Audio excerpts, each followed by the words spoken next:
أجعلتم سقاية الحاج وعمارة المسجد الحرام كمن آمن بالله واليوم الآخر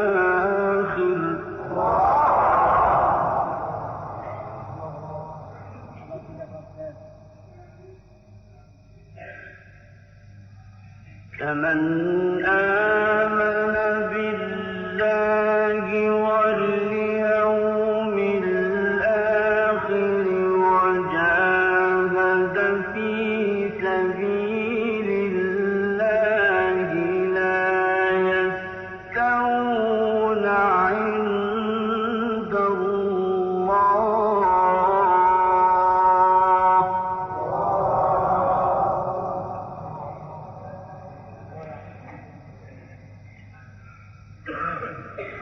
والله لا يهدي القوم الظالمين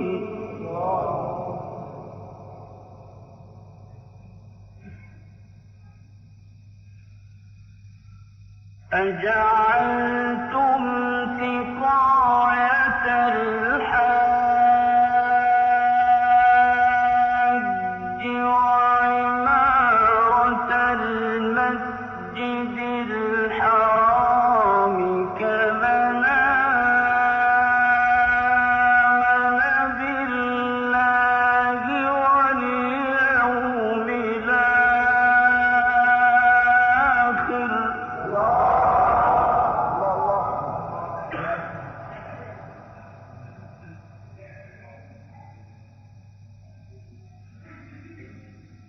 كمن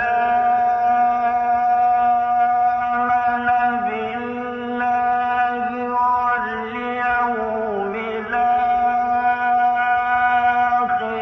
وجاهد في سبيل الله لا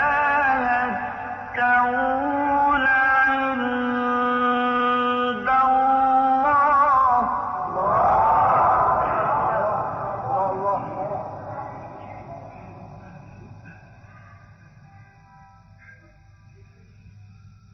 والله لا يهدي القوم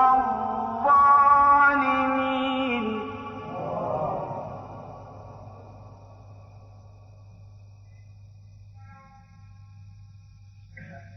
أجعلتم سقاية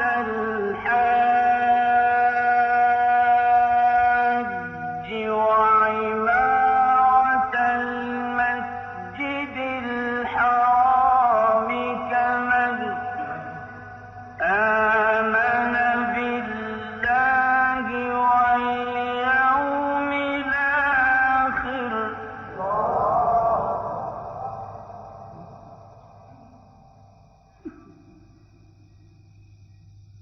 كمن آمن بالله واليوم الآخر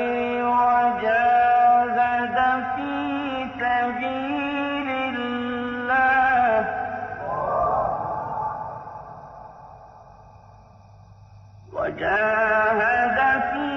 سبيل الله لا يستوون عند